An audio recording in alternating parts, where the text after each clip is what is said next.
conectar o computador com o DataShow, infelizmente não foi possível, né? Mas nós temos hoje a grata satisfação de receber o Pedrinho aqui, Pedro Lacerda, lá da irmã Sheila, amigo nosso de longa data, dessa casa também, que sempre que possível nos prestigia aqui com seus conhecimentos, com seus ensinos.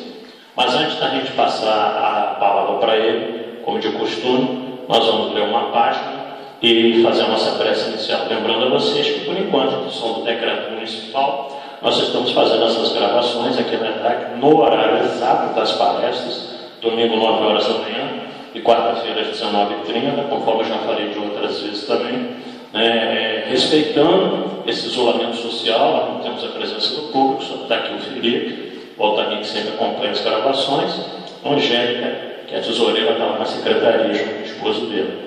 Mas respeitando essa questão do decreto, nós estamos abertos ao público encarnado, mas também respeitando o público desencarnado, né, que comparece às nossas reuniões todas as semanas, nesses dois horários. Bom, então a nossa página da manhã de hoje é do livro Vinha de Luz, capítulo 110, Caridade Essencial. E a caridade é esta, que andemos segundo os seus mandamentos. Este é o mandamento, como já desde o princípio ouvistes, que antes lê. João, capítulo 2, versículo 6. Em todos os lugares e situações da vida, a caridade será sempre a fonte divina das bênçãos do Senhor. Quem dá o pão ao faminto e água ao sedento, remédio ao enfermo e luz ao ignorante, está colaborando na edificação do reino divino em qualquer setor da existência ou da fé religiosa que foi chamada. A voz compassiva e fraternal que ilumina o espírito é irmão das mãos que alimentam o corpo. Assistência, medicação, ensinamento constituem modalidades santas da caridade generosa que executa os programas do bem. São vestiduras diferentes de uma virtude única, conjugam-se e completam-se num todo móvel e digno. Ninguém pode assistir a outra com eficiência se não procurou edificação a si mesmo. Ninguém medicará com proveito se não adquirir o espírito de boa vontade para com os que necessitam. E ninguém ensinará com segurança se não possui a seu favor os atos do amor ao próximo, no que se refere à compreensão e ao auxílio fraternais. Em razão disso, as menores manifestações de caridade nascidas da sincera disposição de servir com Jesus são atividades sagradas e indiscutíveis. Em todos os lugares serão sempre sublimes luzes de fraternidade, disseminando alegria, esperança, gratidão, conforto e intercessões benditas. Antes, porém, da caridade que se manifesta exteriormente nos variados setores da vida, pratiquemos a caridade essencial, sem o que não poderemos efetuar a edificação e a redenção de nós mesmos. Trata-se da caridade de pensarmos, falarmos e agirmos segundo os ensinamentos do Divino Mestre, nos lê o Evangelho. É a caridade de vivermos verdadeiramente nele, para que ele vive em nós. Sem esta, poderemos levar a efeito grandes serviços externos, alcançar intercessões valiosas em nosso benefício, espalhar notáveis obras de pedra, mas, dentro de nós mesmos, nos instantes do supremo testemunho da fé, estaremos vazios e desolados na condição de mendigos de luz. Essa página é muito bonita, muito interessante, tanto é que eu até fiz uma palestra, sobre ela, eu criei uma palestra sobre ela, exatamente em função dessa importância que a Emmanuel nos coloca nessa página. Todo tipo de caridade ela é necessária, ela auxilia, ela ajuda, qualquer que seja ela, de dar coisas, uma palavra amiga, de um conforto, de levar remédio, de levar mantimento, tudo isso, como ele fala aqui, com muita propriedade, isso edifica o reino de Deus. Mas o que chama de caridade essencial é que nós consigamos um dia pensar, falar e agir de acordo com o Evangelho de Jesus. É um pouco complicado, é um pouquinho difícil ainda para nós simples mortais, como a gente costuma dizer por aí. Mas essa é a verdadeira caridade. E ele diz com muita propriedade. Antes de nos entregarmos a todas essas tarefas exteriores, seria ideal que a gente conseguisse fazer isso por nós mesmos. Porque, como ele fala, nos momentos de testemunho da nossa fé, se a gente não tivesse a caridade de pensar, de falar e de procurar agir de acordo com o Evangelho de Jesus, nós ficaremos vazios, desolados e na condição de mendigos de luz. Essa página da manhã de hoje, nós vamos então agradecer a Deus por essa oportunidade de estarmos aqui mais uma vez, no horário habitual das nossas palestras, prestigiando inclusive esse público enorme de desencarnados que aqui comparece, todo domingo e toda quarta-feira, e pedindo a Deus que na sua infinita bondade, através dos mensageiros de luz, dos mentores da nossa casa, na figura maior do Dr. Adolfo Vieira Diniz, possam auxiliar o mentor do nosso irmão Pedro Lacerda, para que ele nos traga, como sempre faz, os seus grandes conhecimentos, para incentivar a vida de todos nós. Que nossa Mãe Maria Santíssima nos envolva com seu manto de amor e bondade. Ave Maria, cheia de graças, o Senhor é convosco. Bendita sois vós entre as mulheres, e bendito é o fruto do vosso ventre, nasceu Jesus. Santa Maria, Mãe de Jesus, rogai a nós por nós pecadores, agora e na hora do nosso desenlace. Que assim seja, graças a Deus. Então, eu pedi novamente desculpa a vocês por esses 5 minutos de atraso, em função do problema técnico. Nós vamos passar a palavra para o Pedrinho agora, que vai nos trazer a terceira parte do livro dos Espíritos das Leis Morais, do capítulo 11, da Lei de Justiça, de Amor e de Caridade. Que Deus te abençoe, meu amigo, vai ser.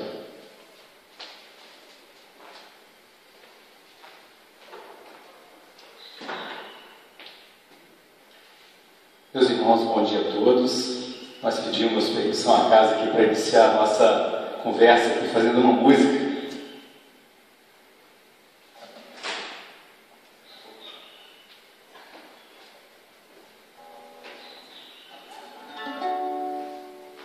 Uma música que tem a ver com o nosso tema, justiça e fé.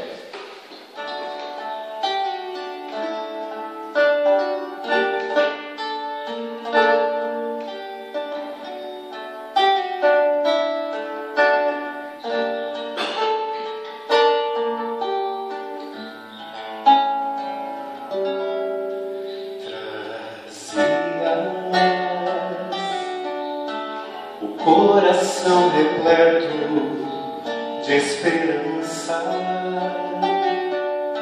traçavas tantos planos de alegria, e os sonhos adornavam-te os dias.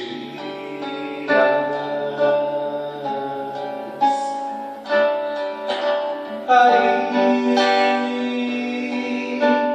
veio o temporal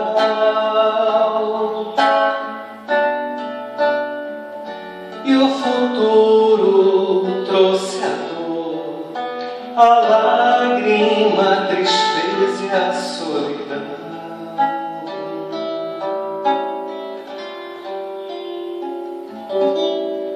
Voltaste os olhos para os céus, como a indagar, porque rolaram pelo chão teus sonhos e todos os teus planos de felicidade. Choras, amigo, ninguém semeia dor e colhe paz, e hoje tens o que plantaste lá atrás, mas o amanhã está em tuas mãos. Persiste, acende a tua luz, mesmo que doa, e segue a direção do amor mais puro, e assim verás teus sonhos germinando no futuro. Persiste, acende a tua luz, mesmo que doa, e segue a direção do amor mais puro, e assim verás teus sonhos germinando no futuro.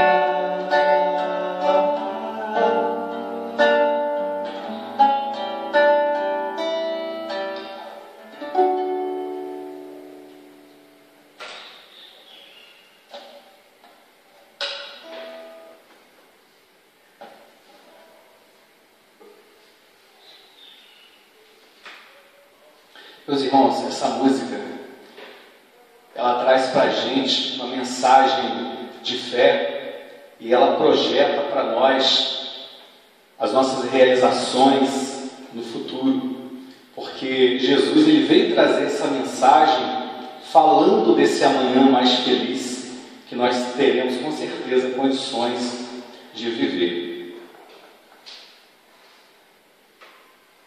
Vou trazer aqui alguns trechinhos do Livro dos Espíritos que abordam a lei de justiça, de amor e de caridade, que é uma das divisões, né, que Kardec propôs e as entidades espirituais disseram ser conveniente dividir a lei divina em 10 partes e que essa lei de justiça, de amor e de caridade, ela seria a lei que englobaria todas as demais, que são partes da lei natural, que é a lei de Deus.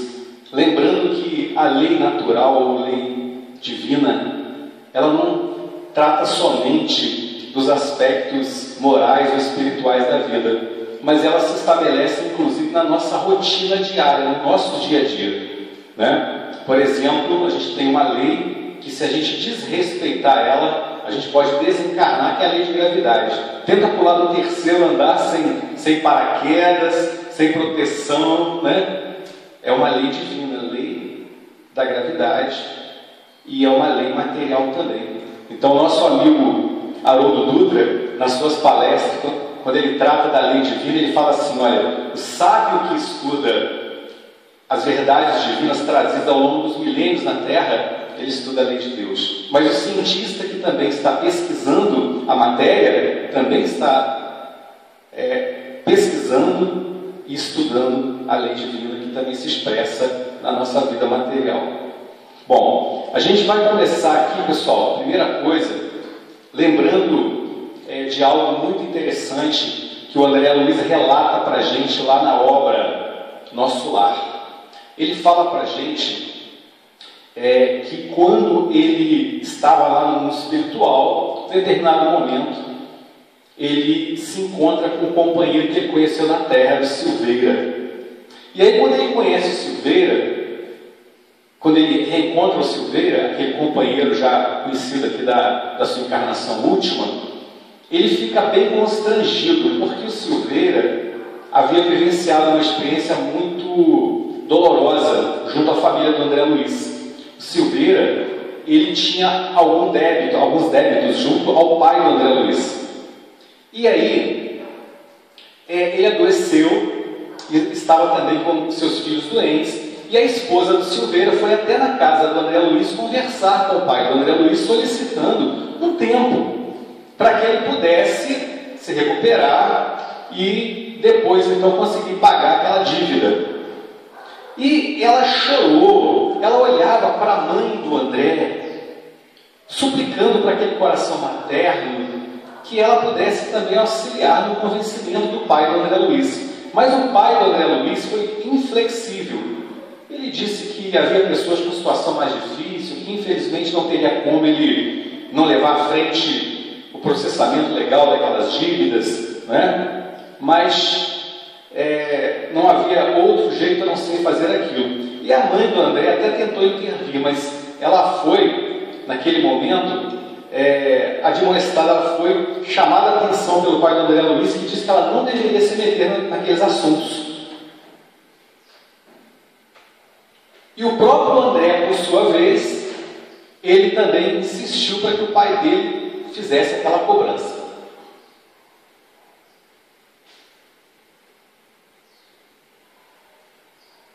O detalhe, pessoal, que é interessante nessa história, é que o Silveira, ele acabou realmente indo à falência por conta daquela dívida e a sua doença que naquele momento não permitia que ele trabalhasse, saudasse, né, o seu débito, e eles foram realmente assim, perderam tudo. O André lembra que até o piano da senhorita Silveira, da filha dele, ele foi retirado para poder também cobrir os débitos que ele tinha. E eles se retiraram para uma cidade do interior. O André Luiz nunca mais ouviu dizer. Mas ele vai encontrar com o Silveira em nosso lar, o Silveira um trabalhador, voltando das regiões umbralinas, auxiliando os sofredores, e o André fica muito constrangido, ele fica muito envergonhado daquela situação. Mas por quê? Porque tudo agora é diferente, né? E ele relata no capítulo que a própria Narcisa incentiva ele a ir lá e pedir perdão. Vai lá, aproveita essa oportunidade, conversa com o Silveira, ele é muito ocupado. Pode ser que você não tenha essa oportunidade tão cedo. O André vai e conversa com o Silveira e diz o seguinte, olha, fala para o Silveira assim: você compreende, nós estávamos cegos, em tal estado, não conseguíamos vislumbrar senão o interesse próprio. Olha que interessante. Encarnado, pensando apenas no interesse próprio.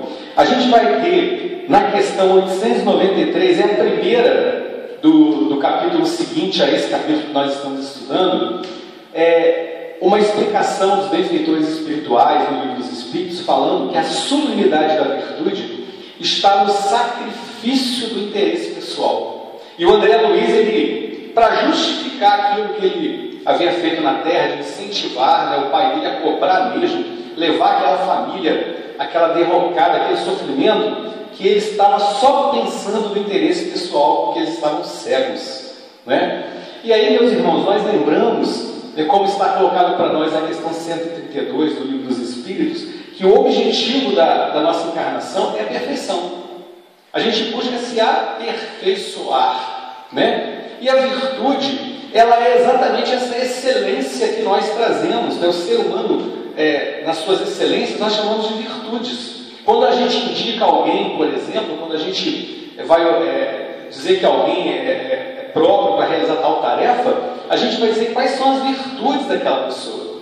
E nós estamos exatamente procurando desenvolver essas virtudes, né? E vem os Espíritos e falam para nós que a sublimidade da virtude, ela está no sacrifício do interesse pessoal. Porém, o André Luiz, naquele momento ali em que ele se encontra com o Silveira e que ele já percebe que ele tinha se equivocado, já era um momento em que ele tinha realizado algum progresso, porque nós também progredimos no plano espiritual. Então ali ele já estava com uma visão um pouco mais dilatada acerca daquilo que ele considerou injusto.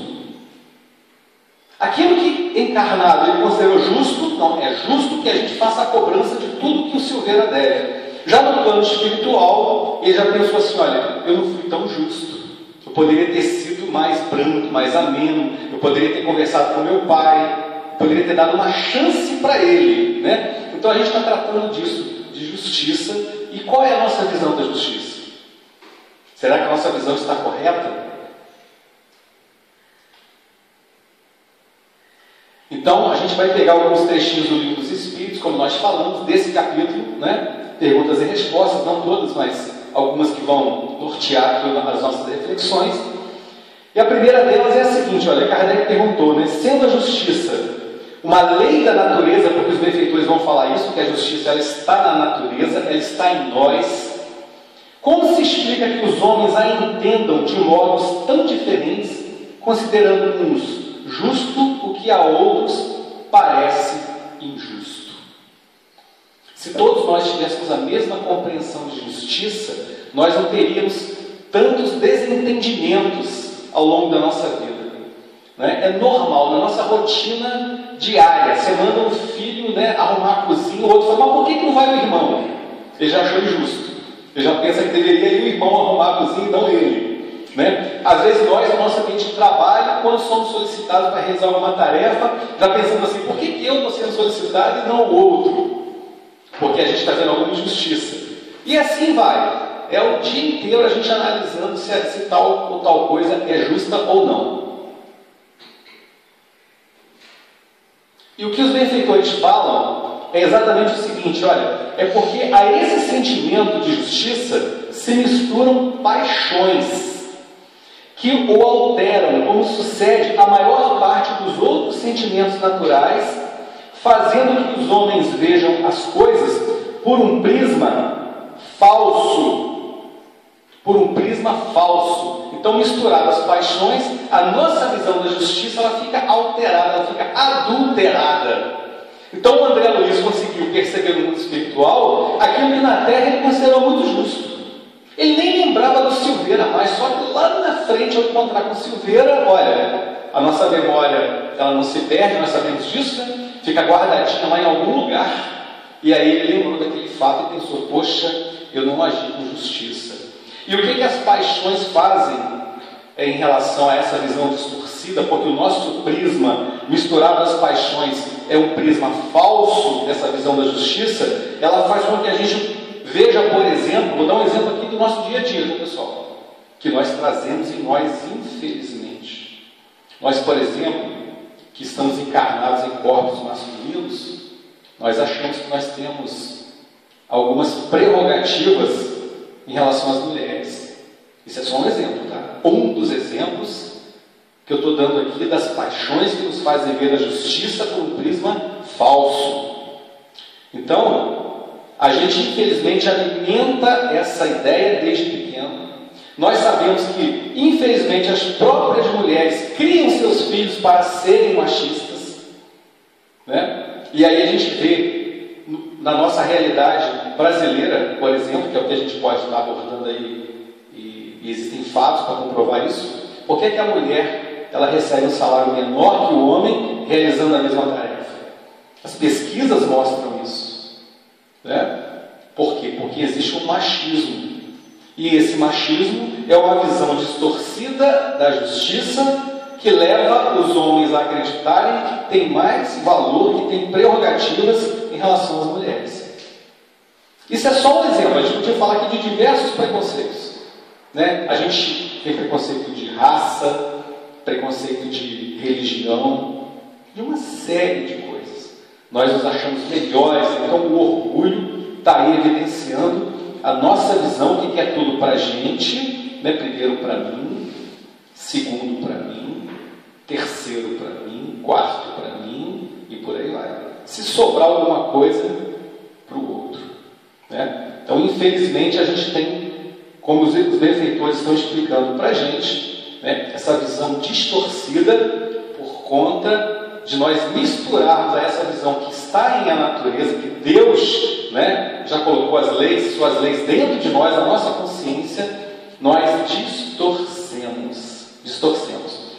O nosso irmão Álvaro Crispino, ele vai falar para a gente, esteve aqui conversando conosco no Pinheiral, e ele fala de uma coisa que eu acho fantástica. Ele diz assim, ó, que quando nós aprendemos, por exemplo, Espiritismo, estudamos o doutrina espírita, se estabelece em nós aquele conhecimento superior, né? E aí eu vou até usar o modo que ele fez para poder falar com a gente sobre esse assunto. E esse conhecimento superior está aqui, ó, no alto. É o aprendizado relacionado às leis divinas. Só que nós temos o nosso modo de nos comportarmos diariamente. Em vez da gente pegar esse nosso modo de se comportar, que está aqui embaixo, e ajustarmos aqui sob esse conhecimento, para que o nosso comportamento, o nosso caráter se ilumine, não, o que a gente faz? A gente dá uma desculpa, pega esse conhecimento aqui e ajusta ele lá no nosso modo de ser, no nosso modo de agir, no nosso modo de pensar. Então ele fala que isso aí tem o nome de dissonância cognitiva. É quando aquilo que é o aprendizado real, nós distorcemos para que a gente possa justificar a nossa maneira de ser, né? Então, em se tratando de justiça, o Kardec perguntou assim, olha, como se pode definir a justiça? E a resposta é, a justiça consiste em cada um respeitar os direitos dos demais. E aí eu peguei um exemplo aqui simples que a gente pode trazer aqui para nossas reflexões.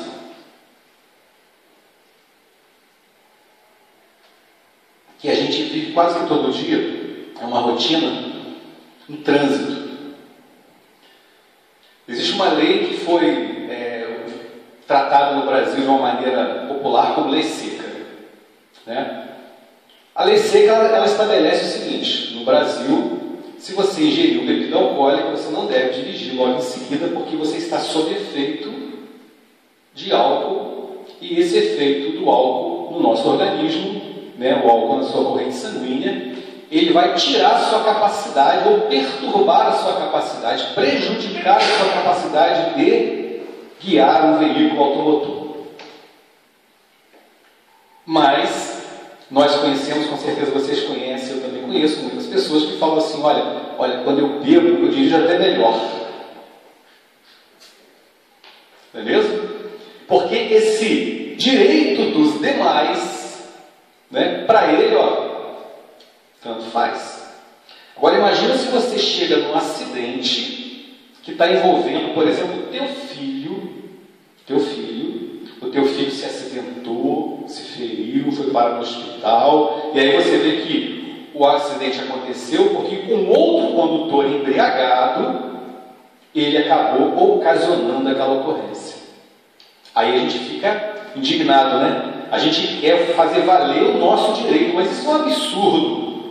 A pessoa embriagada foi lá, quase matou meu filho. Isso quando não leva aquela pessoa realmente à desencarnação, quando não leva aquela pessoa a sofrer ferimentos graves. Então esse é um exemplo, assim, pessoal, de como nós precisamos compreender que esse direito dos outros, esse respeito ao direito dos outros, né, ele é aquilo que nós queremos para nós, mas a gente, de maneira geral, ainda está precisando se ajustar bastante a essa questão, né? Dizem que uma definição simples de ética é você fazer algo e analisar assim: será que isso que eu estou fazendo pode ser reproduzido pelo resto da população do mundo? Se puder, você tem condição de fazer porque é uma coisa ética. Agora, se não puder, meu amigo, olha, tem alguma coisa errada. É um exemplo simples. Será que eu posso estacionar em frente à garagem do vizinho, fechando a garagem dele? Mas se ele puder fazer isso comigo, se todo mundo puder estacionar na frente da garagem do outro, então está certo, né? Agora, se não puder, é porque a gente está fazendo alguma coisa que desrespeita esse direito dos demais. E aí o Kardec ele não, digamos assim, ele não se satisfaz com perguntas que vão direto, ele vai aprofundando cada vez mais, né? Ele vai cada vez mais questionando, perguntando, e aí é bom que a gente vai aprendendo, né? Porque os benfeitores foram só trazendo para nós essas informações. E o Kardec perguntou: o que determina esses direitos? Já que a justiça é você respeitar o direito do outro, mas o que determina esses direitos? Olha que curioso, a gente falou aqui de lei seca, estacionar na garagem do vizinho. A resposta dos amigos espirituais é a seguinte: olha, duas coisas determinam esses direitos: a lei humana e a lei natural. Então, lei humana e lei de Deus. Todos os homens, formulado leis apropriadas a seus costumes e caracteres, elas estabeleceram direitos mutáveis com o progresso das luzes. Vede-se hoje as vossas leis, aliás, imperfeitas, consagram os mesmos direitos que as da Idade Média. Entretanto, esses direitos antiquados, que agora se vos afiguram monstruosos, pareciam justos e naturais naquela época. Nem sempre, pois, é acorde com a justiça o direito que os homens prescrevem. Demais, este direito apenas regula algumas relações sociais, quando é certo que na vida particular há uma imensidade de atos unicamente da alçada do tribunal da consciência. Então essa informação que é trazida para nós aí pelos Espíritos é a seguinte: então esses direitos, eles são determinados pelas leis humanas. A gente costuma falar que as leis humanas, elas surgem a reboque da necessidade. Por exemplo, leis que regulam a internet são leis muito novas, porque até, sei lá, vou colocar 50 anos atrás, não se ouvia nem falar de internet, e agora é uma realidade. Então são leis que surgiram a reboque da necessidade da sociedade. Então a gente percebe que essas leis são mutáveis. Só que as leis divinas, a lei natural, ela é imutável por serem leis perfeitas. E como Deus é perfeito e imutável, suas leis também são perfeitas e imutáveis. E aí ele vem falar para a gente que essas leis imperfeitas, que, por exemplo, lá na Idade Média consagravam direitos que eram considerados normais, hoje para nós são considerados monstruosos. Por exemplo, nós tivemos aqui no Brasil a abolição da escravidão em 1888. E aí, hoje, apesar de que muita gente talvez ainda tenha, infelizmente, essa ideia equivocada, né, da possibilidade da gente escravizar o semelhante, mas eu creio que a maioria das pessoas já percebe assim, olha, isso é uma coisa inadmissível. Mas e se nós voltarmos no tempo? Nós temos aí informação, por exemplo, de que o Dr. Bezerra de Menezes, ele foi um dos que lutou no Brasil para que acontecesse a abolição da escravidão. E naquele tempo, muita gente considerava ter um escravo uma coisa normal. Né? Brigaram para que continuasse ainda se sustentando aquela situação. Isso é só um exemplo, pessoal. É só um exemplo de como as nossas leis elas vão se ajustando, né? Como é que elas vão se alterando de acordo com a nossa necessidade. Um outro exemplo que a gente traz aqui, que está no Evangelho, é o da mulher adúltera. Que nós hoje, quando lemos aquela história ali, a gente fica assim, meu Deus, que absurdo, né? A mulher foi lá flagrada no adultério, foi levada para ser apedrejada, mas era uma prática daquela época. E era uma prática tão, digamos assim, aceita entre as pessoas, né? Que quando foi questionado Jesus acerca do procedimento a ser tomado com relação àquela mulher, o que se esperava do Cristo é o seguinte: se ele dissesse para perdoar aquela mulher, ele estaria contrariando uma lei vigente. E aí Jesus, a gente sabe da resposta, né, que Jesus dá, né, uma sabedoria imensa. Ele faz com que cada um avalie a sua própria consciência. Vocês têm direito de fazer isso? Fazer com essa mulher aquilo que vocês não gostariam que fosse feito com vocês? Porque todos vocês aqui têm erros gravíssimos, e Jesus os conhece todos, né? Então a gente tem aí esse exemplo de algo que hoje nós consideramos grave, mas a gente lembra que no nosso planeta, pessoal, existem leis aí pelo mundo afora, leis horríveis. Ainda existe pena de morte. Ainda existem países onde a pessoa tem, por exemplo, a mão decepada, se porventura for flagrada cometendo um furto, um roubo, né? Então são leis assim, muito duras, muito terríveis, mas que são vigentes. Isso denota que nós estamos num planeta onde o mal ele ainda está, infelizmente, graçando no nosso meio. E essa explicação dos Espíritos vem falar para nós também da questão daqueles atos que nós temos, porque o pensamento, nós aprendemos com a doutrina espírita que o pensamento ele não é algo só virtual, mas o pensamento é alguma coisa que interfere na nossa vida de maneira geral. Os espíritos veem o nosso pensamento, o que nós pensamos influencia a nossa atmosfera, e aí existem regras que nós não conseguimos, digamos assim, com as leis humanas, trazer uma conjuntura, né, de um código que possa determinar o que pode e o que não pode ser feito, porque o pensamento ele é totalmente livre. Por isso é que Jesus falou para a gente que a gente, pelo pensamento, já estaria pecando. Nós já estaríamos adulterando, por exemplo, pelo pensamento, né? Então, na verdade, como nós sabemos hoje que a nossa vida verdadeira, ela não se estabelece somente em ações, mas ela se estabelece em sentimentos e pensamentos, nós compreendemos com a doutrina espírita que tudo isso aí faz parte da nossa vida verdadeira, e por isso é que nós, onde costumamos dizer que onde está o nosso coração, aí está verdadeiramente o nosso eu. Onde nosso pensamento está o nosso eu verdadeiro. E a gente precisa compreender que não é somente estabelecer uma regra que mude a nossa maneira de agir, mas nós precisamos disciplinar, educar a nossa maneira de pensar e de agir.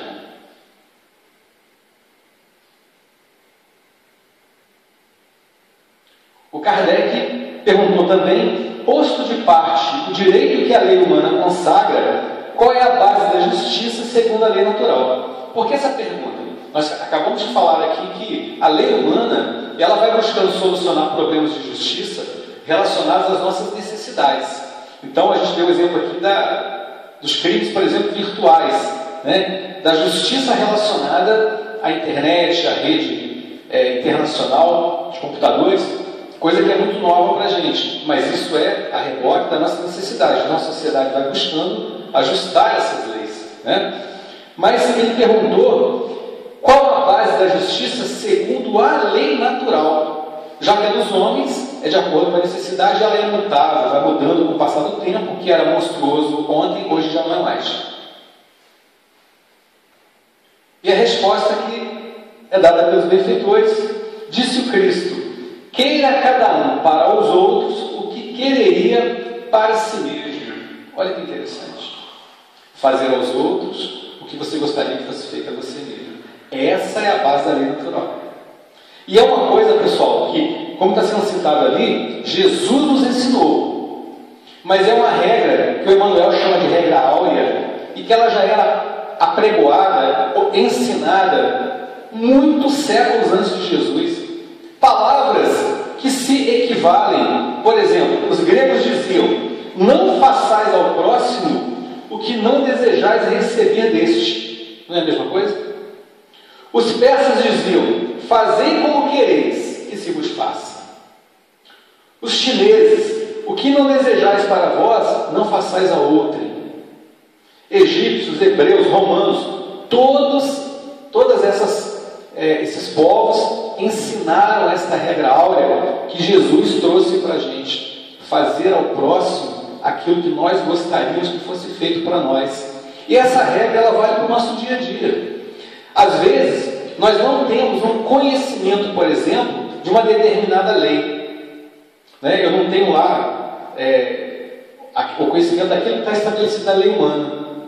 Mas se eu buscar esse princípio da lei divina, eu vou compreender que algo que eu estou pensando em fazer ou fazendo está correto ou não, está justo ou não.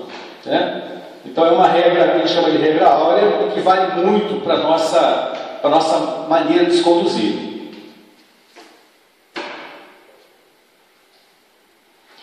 Kardec continuou perguntando que da necessidade que o homem tem de viver em sociedade, nascem obrigações especiais. E por que isso? Porque a gente aprende que o ser humano, por ser gregário, ele tem a necessidade de viver em sociedade. Nós nos desenvolvemos de todas as formas quando nós estamos juntos. Quando a gente vive afastado, isolado, a gente não consegue desenvolver da mesma forma que nos desenvolvemos, nos aprimoramos, nos aperfeiçoamos quando estamos convivendo em sociedade. Olha esse momento agora da pandemia, como é que colocou a gente dentro da nossa casa. A maioria das pessoas está tentando ficar em casa, né? O máximo que puder. Tem aqueles que tem que trabalhar, mas mesmo assim a gente mudou muito a nossa rotina e a gente começa a perceber o quanto a gente precisa conviver melhor dentro de casa. Porque existem famílias que têm uma rotina tão assim pesada que as pessoas só se encontram na hora que sai de casa, depois é para dar uma boa noite. E tem gente, eu conheço pessoas, por exemplo, que vivem uma rotina tão complicada que se encontram só no final de semana. Até marido e mulher, porque tem horário diferente de trabalho. Mas dentro de um momento como esse, a gente fica mais próximo da esposa, mais próximo dos pais, mais próximo dos irmãos, né? E aí a gente percebe isso aí, olha, a gente vive em sociedade, temos obrigações especiais? E a resposta é certo. E a primeira de todas é a de respeitar os direitos de seus semelhantes. Aquele que respeitar esses direitos procederá sempre com justiça. Em o vosso mundo, porque a maioria dos homens não pratica a lei de justiça, cada um usa de represálias. Essa a causa da perturbação e da confusão em que vivem as sociedades humanas. A vida social outorga direitos e impõe deveres recíprocos. Gente, nós temos, por exemplo, a gente está passando um momento aí lá nos Estados Unidos, vocês devem ter acompanhado, né, aquelas manifestações, as pessoas lá se colocando assim satisfeitas, né, com muitas coisas que têm acontecido, e aquilo ali é uma forma, né, como a gente está lendo aqui, né, é uma forma da manifestação das pessoas, dessa intranquilidade em relação à justiça, né? Então, o que está sendo esclarecido para a gente aqui, olha, essa perturbação e confusão em que vivem as nossas sociedades humanas é porque a maioria dos homens não pratica a lei de justiça.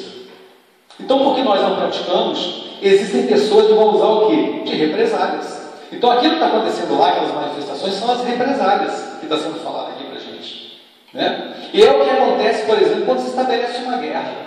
Quando a gente estuda a Segunda Guerra Mundial, vou pegar um exemplo bem grave, né? A gente já percebeu na Segunda Guerra Mundial que muitos direitos ali, eles foram desrespeitados.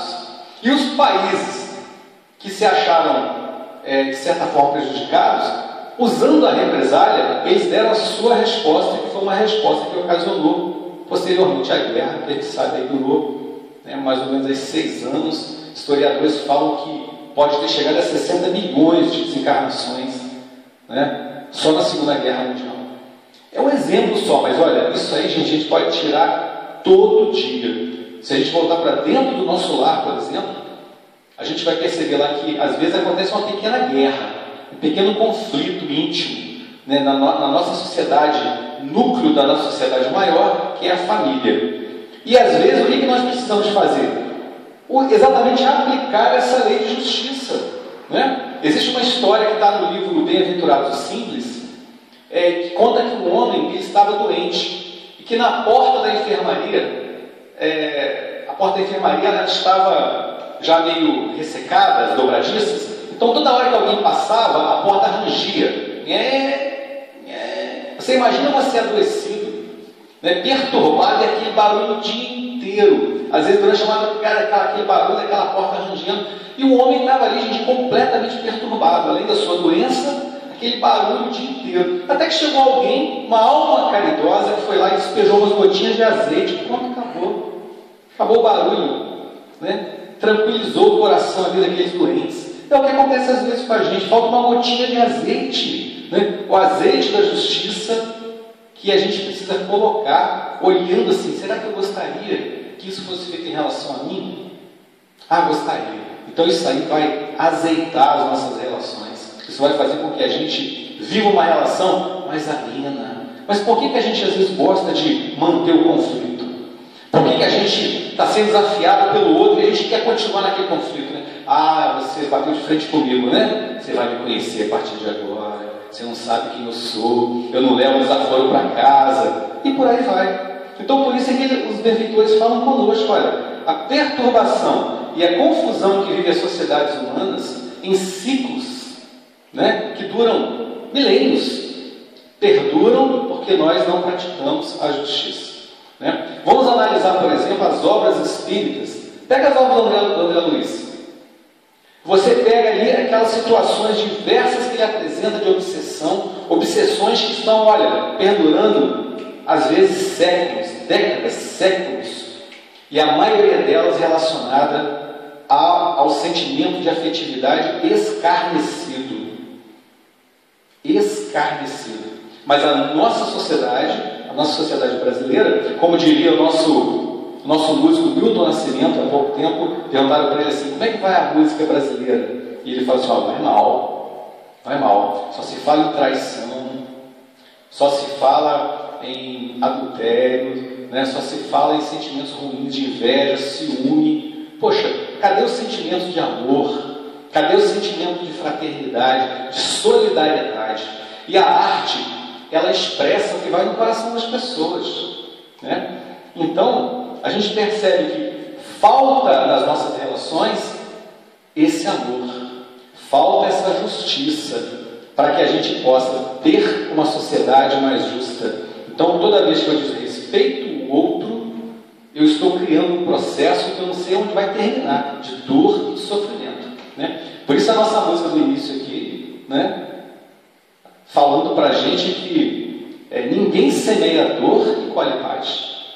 Se eu estou colhendo dor, meu amigo, é porque eu andei semeando dor aí para trás, porque a justiça divina, ela dá a cada um segundo as suas obras, né? Então a gente vai ter o Emmanuel falando para a gente assim, ó, as guerras durante milênios, elas têm exterminado milhões de pessoas, mas que o afeto escarnecido cobre o mundo de vítimas. Cobre o mundo de vítimas.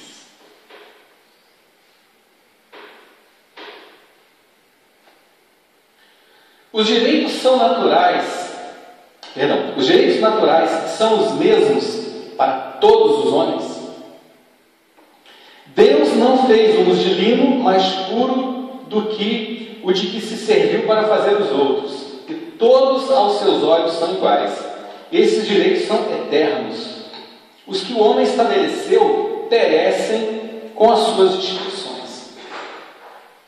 E aí, meus irmãos, a gente lembra assim, né? Pensando aqui nas nossas obras aí que a gente lê, o Emmanuel, lá em há 2000 anos, era o Publio Lentulus, né? Publio Lentulus, senador romano, senador da pátria mais poderosa, o Império Romano. Aí no livro seguinte, 50 anos depois, ele era quem mesmo? O escravo Nestório. Assim é a nossa vida. E a gente fica se achando tão poderoso, tão grande, né? Eu sou um senador, eu sou um deputado, né? Eu sou um médico. Nós somos todos filhos de Deus.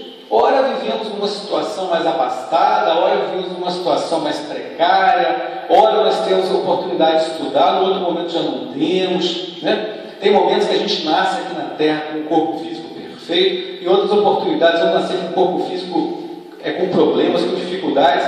Olha, os direitos são de todos.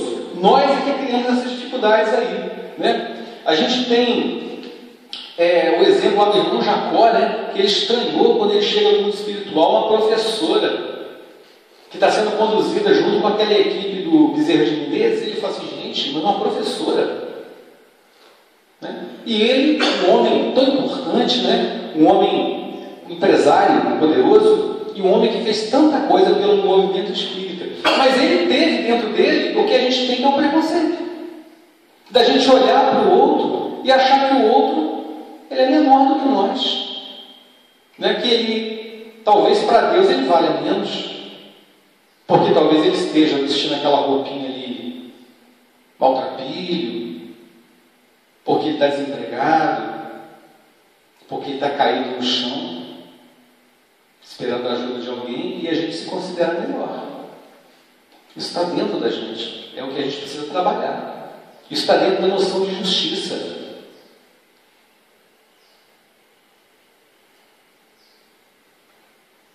E aí o Kardec perguntou, já quase finalizando aqui nossas reflexões, qual seria o caráter do homem que praticasse a justiça em toda a sua pureza? E os Espíritos respondem que o do verdadeiro justo, a exemplo de Jesus, porquanto praticaria também o amor do próximo e a caridade, sem os quais não há verdadeira justiça. E aí outro dia nós estávamos ouvindo o Haroldo Dutra, e é legal ouvir o Haroldo Dutra falar de justiça, porque ele é juiz. Então olha que interessante, espírita, juiz e falando de justiça. Então é bacana demais isso, né? E ele, vou reproduzir mais ou menos o que ele fala, né, numa dessas palestras dele, tratando de justiça. Ele fala assim, ó, a justiça de Deus não é como a justiça dos homens. Porque a justiça de Deus, ela corrige. É uma justiça que ama. Por isso, o caráter do verdadeiro justo, daquele que praticar essa justiça na pureza, é o verdadeiro justo, a exemplo de Jesus. E Jesus vem ensinar o amor, né? A justiça dos homens, ela pune, ela, na maioria das vezes, não corrige, ela causa mais revolta, ela às vezes complica mais a situação daquele indivíduo, né? Enquanto a justiça divina, não. Ela vem trazer para a gente a oportunidade, né? Quando nós estudamos lá o Código Penal da Vida Futura, a gente observa assim, ó, você precisa, depois de ter cometido uma falha, você precisa se arrepender, mas você precisa também expiar aquele erro que você praticou. Mas você precisa também corrigir com o outro, se ajustar com aquele outro, para que você possa apagar aquele mal, né? E aí na justiça dos homens ainda não é assim. Mas nós vamos caminhando, né? Nos aproximando pouco a pouco da justiça de Deus, das verdades divinas. Por isso é que a gente vai encontrar Jesus trazendo para a gente a informação de que aquele homem que foi encontrado caído na estrada e que foi auxiliado pelo samaritano, né? Aquele homem foi tocado por uma alma piedosa, que foi tocado de piedade e que estava agindo com caridade com ele, que estava realmente amando aquele próximo, que estava colocando em prática o amor ao próximo. Por isso a lei, ela é lei de justiça, ela é de amor e ela é de caridade. Perceba que a gente não consegue sair, né? Abrir as três. Ela não é uma lei tríplice, ela é uma lei única que estabelece a justiça pelo amor e pela caridade. Então as leis dos homens, elas já têm hoje, por exemplo, atenuantes que já estabelecem, pelo menos na prática, né, estabelecem esses pontos importantes relativos ao amor e à caridade que nós queremos que seja praticado conosco. Todos nós, se estivermos numa situação difícil, nós gostaríamos de ser tratados com amor, gostaríamos de ser tratados com caridade. Então a justiça, ela vai ter que contemplar isso cada vez mais. Ela vai ter que cada vez mais, a justiça humana, né, trabalhar esses aspectos para que ela possa ser uma justiça verdadeira.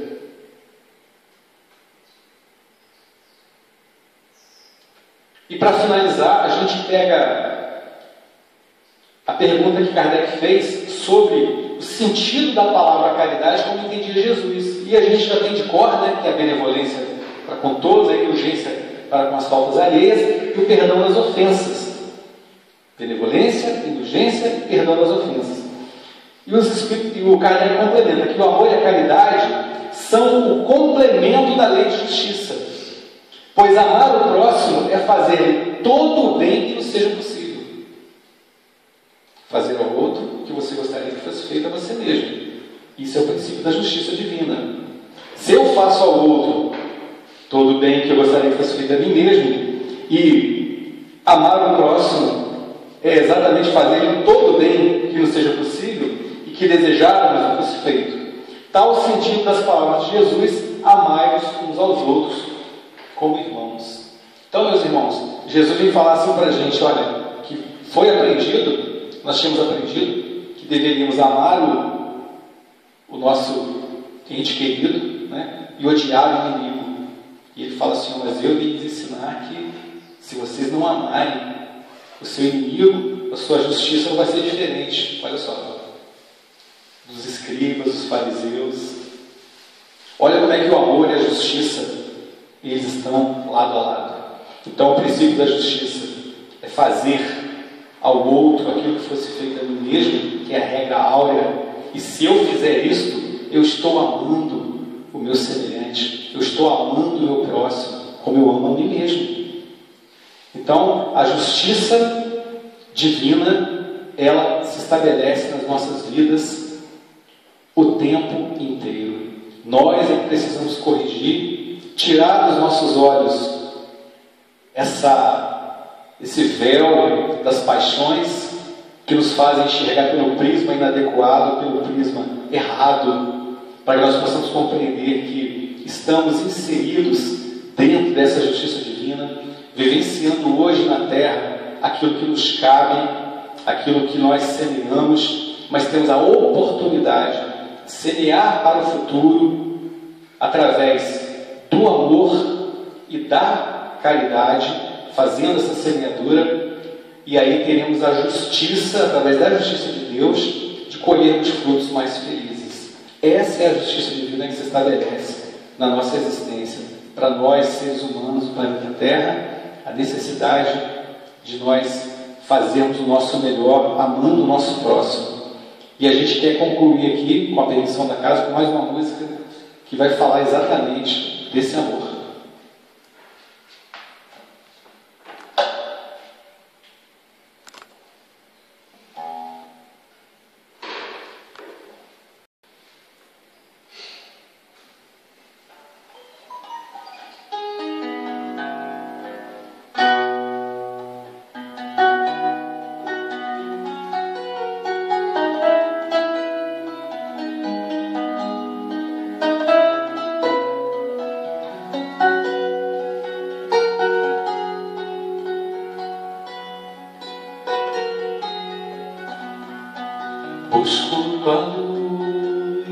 essa imensidão.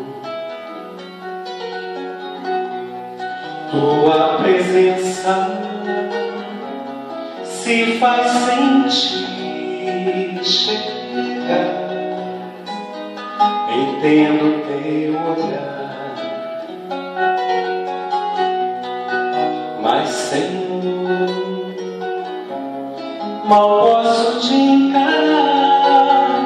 Estendes a mão, esperas por mim, assim como sou, é o teu imenso amor.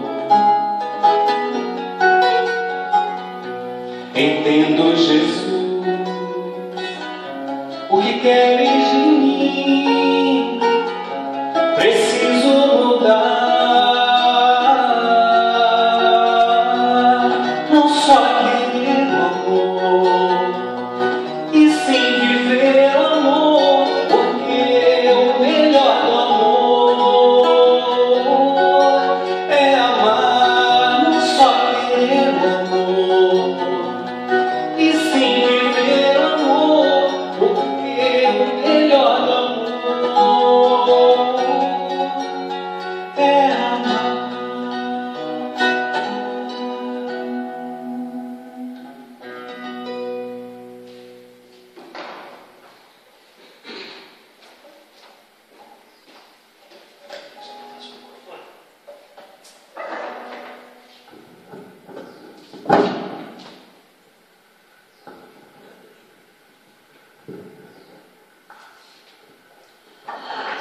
Bom, nós agradecemos mais uma vez imensamente, né, a presença do Pedrinho, que sempre colabora com a gente. Leve o nosso abraço aí aos amigos lá do Irmã Sheila. Lembrando a vocês que quarta-feira, no horário da palestra 19h30, nós estaremos aqui de novo com Marcos Vinícius, lá do Centro Espírita Amor ao Próximo, né, que também vai nos trazer a sua palavra. Como sempre, né, o Pedrinho nos dá uma aula. Ele não faz uma palestra, dá uma aula para todos nós, né? A gente não comenta a palestra de ninguém, isso é um roteiro natural de quem dirige, mas apenas quando ele falou o negócio das músicas, né, que nós estamos, hoje está na moda a moda da sofrência, né? E o que nós menos precisamos no momento atual é de sofrer, de pensar em coisas positivas. Mas isso ainda está no nível de satisfação de cada um, da evolução, a gente compreende isso. Até porque nós também somos muito atrasados em relação a uma série de coisas.